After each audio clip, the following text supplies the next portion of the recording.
Hey everybody, welcome to another DW Plays video. This time I'm taking a look at Jill of the Jungle, and more specifically I'm actually taking a look at the first episode here. Ordinarily with stuff like this I might take a look at episodes 2 or 3 because people are less familiar with those.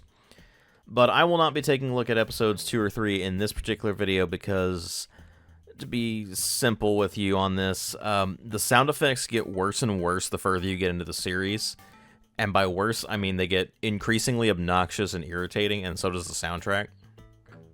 So, I really can't stand playing episodes 2 and 3 for very long. Episode 1, I can kind of stand for a while. It was basically the developers putting their best foot forward on that. Developers, of course, being Epic Megagames. Back in the day, they were Epic Megagames, not Epic Games. So this was long before the dawn of Unreal Engine. They made all manner of other games, and this was one of them. So it's a pretty simple and straightforward platformer type game. You jump around. You do get weapons. You can see the controls up at the top left there. You've got shift for jump, which is a bit weird, but you can get used to it. Arrow keys are your movement. You press up to look up. You press down to crouch or look down at the same time. And alt is whatever weapon you have equipped. And it's pretty simple, straightforward. You collect gems to get through gem gates, and then this serves as your sort of world map or level selector. It's a linear game, so you only go through the levels in a linear fashion like you normally would expect. But it's just handled oddly. Anyway, as you can see, you throw the knife. It eventually comes back to you. You can have multiple weapons to have multiple throws, but you obviously start with only one here. And sometimes you get access to other types of weapons. The game will interrupt what you're doing to give you tutorial messages at first. Now, the sound effects in the shareware episode are a bit odd occasionally, but they're not really a problem. They do slowly grate on your nerves after a while, because they are a bit odd. But it's more of a matter of, in the sequel, the episode 2 and 3, I should say, they are truly obnoxious. Like, headache-inducingly bad. Enemies damage you by running into you, of course. You can heal yourself by getting apples.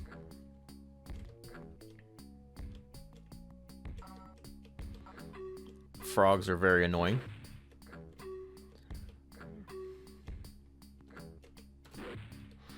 But it's a pretty simple, pretty straightforward game.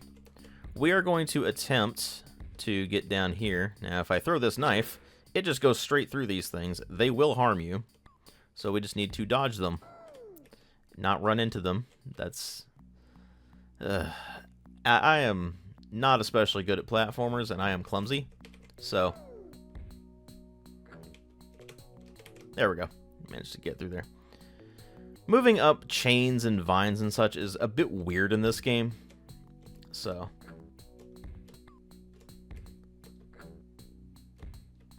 Okay. I don't know what I'm missing there.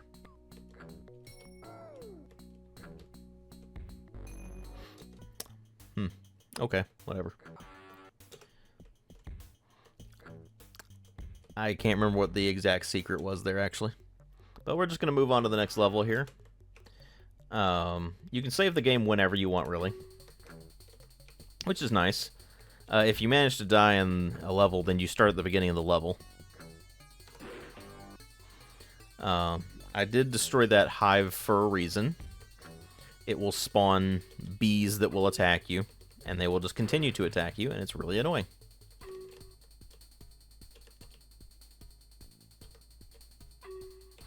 You gotta be careful with the spikes because they are, in fact, insta-kills.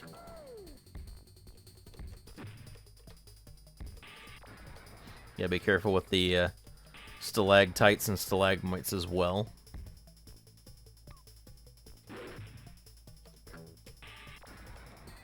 Gotta be careful with this lava too, because I know it looks like it doesn't necessarily look like lava per se, but it's lava.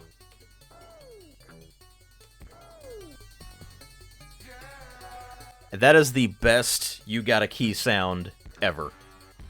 As you can see, we get extra jumping power here.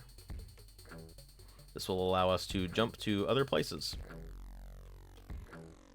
which is a bit weird to get at the end of the level, but oh well. We're just gonna go through the key, the locked door there, and just continue on.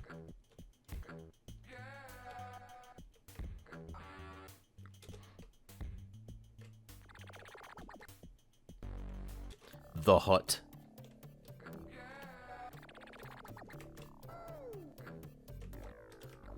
You got elevators. Yeah, be careful with environmental hazards as well. Now, I'm not really a fan of platformers. I've said it many times before, and I'm sure I will say it many times hence. By the way, the attacking the snake is a bit janky, because it seems like you're not really doing damage to it until you realize that you're reducing its size, because it doesn't react like the other enemies do.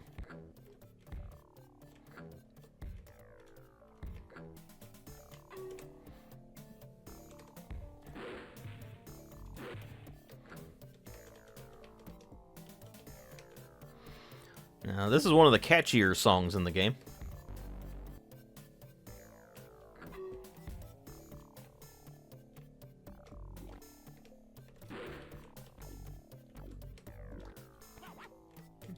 I have accidentally thrown my knife into the wall. That's a bit of a problem. See, the game's even agreeing with me that it's a problem.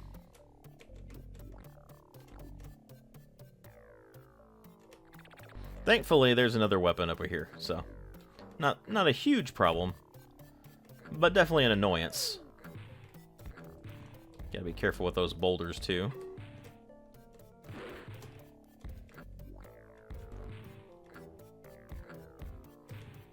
But obviously, as you continue through the game, it gets harder and harder.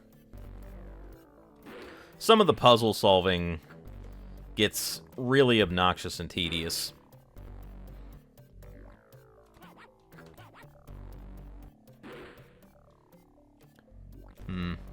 There we go. I don't know why I was having a hard time hitting it from that angle. There we go.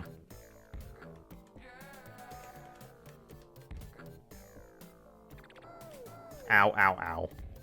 Boulders hurt. Getting rolled into by heavy objects is not fun.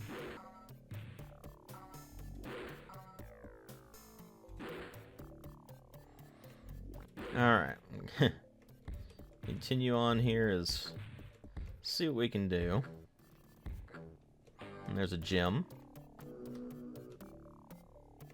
Isn't that ominous? Now I have entered the jungle map. You'll need to find 2 gems to enter this dungeon. So we'll just continue on down here. We have now dashed into the castle. And this is where things get a bit weird with the way the levels are designed. As you can see, they're fairly abstract.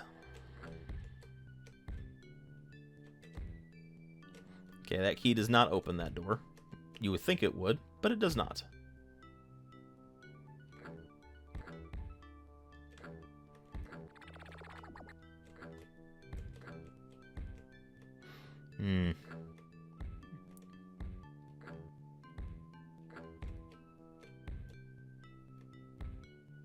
We're going to continue to try this here.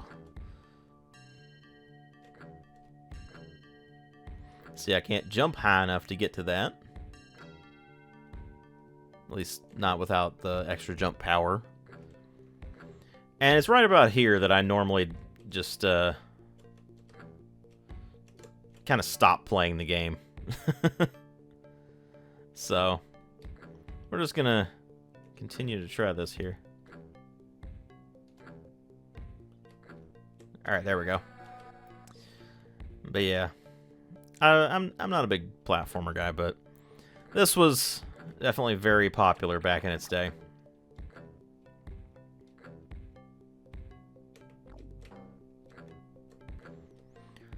Probably because it was, you know, freeware, or not freeware, sorry, shareware. So, anybody could just install it, no problem.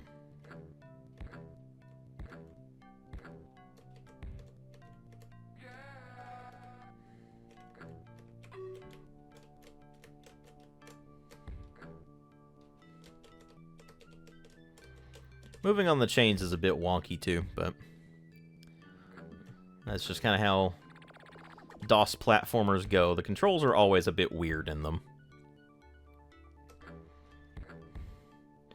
But you'll notice, for example, we haven't even gotten to a weapon in this level yet. It's just been keys and platform puzzles.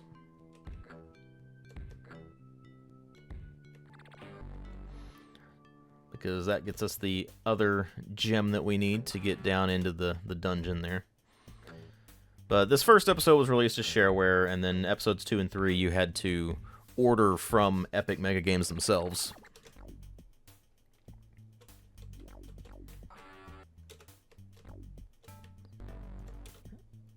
And here's where we get a different type of weapon. And one of the more annoying mechanics of the game.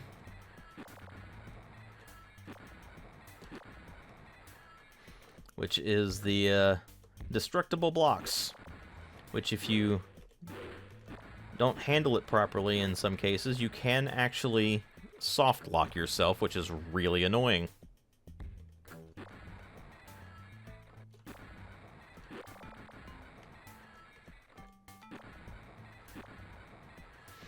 But yeah, this is pretty much where I stop playing the game most of the time. And it's precisely because of those sound effects. They are so annoying.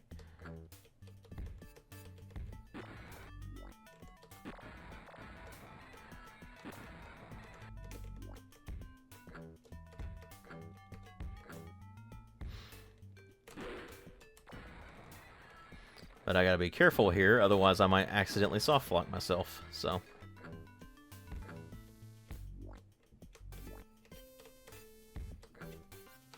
There we go. Now I got it. Now I can get up there. Yeah, it's right around here where I normally stop playing the game just because I stop having fun. Although I don't really have too much fun playing this game anyway. Even back in the day, I really didn't enjoy this game as much as I enjoyed other kinds of platformers. And obviously these days, I've never really recovered from platformer burnout, so to speak. So. Okay, that gets us the key that opens this door and gets us back to the jungle map. And I was a bit worried there that the game had crashed, but it had not. So.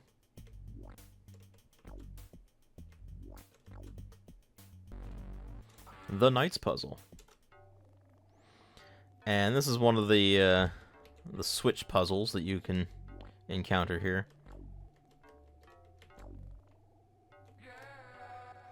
Also, the frame rate has kind of died on the game, so that doesn't help either.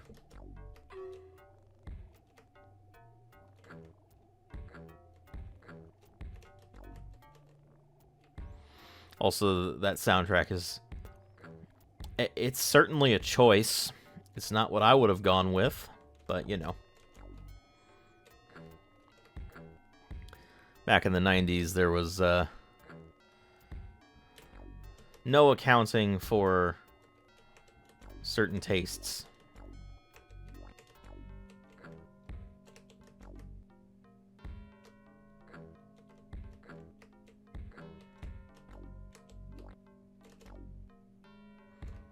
Okay.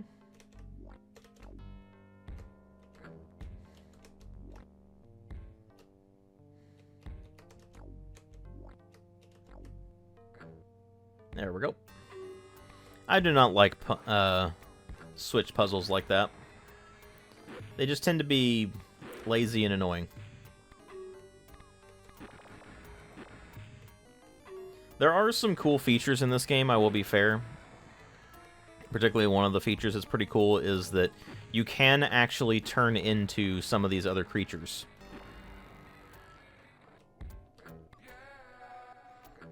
And of course, it has the greatest "you got a key" sound ever. But other than that, turning into the animals that you're seeing there, like the firebirds, that's pretty neat. But other than that, it's a pretty simple and straightforward platformer type game. So,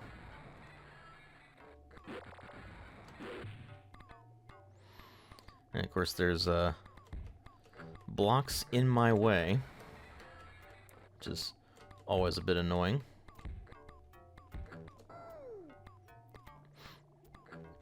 One of the nice things about running into the firebirds there is that you can actually just eliminate them by running into them.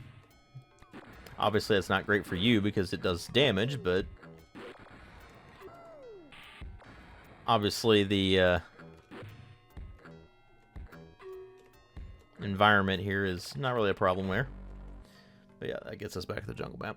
And I think this is a good spot to call it, honestly, because this is about as far as I could get into the game and not get obnoxiously bored. So that gives you a good idea of what Jill of the Jungle is all about. If that seemed appealing to you, then I will have a link in the description box to where you can pick this up if you're interested. It is freeware, so you can play all 3 episodes for free, directly released by Epic Games themselves years and years ago. And it's on GOG, at least it is as of recording this video, so I'll have a link to that. But something to note about episodes 2 and 3 is that as annoying as the sound effects can get in episode 1, they are downright obnoxious in episodes 2 and 3. We're talking migraine-inducingly bad, so just be warned if you decide to go into episodes 2 and 3. They can be thoroughly unpleasant to play.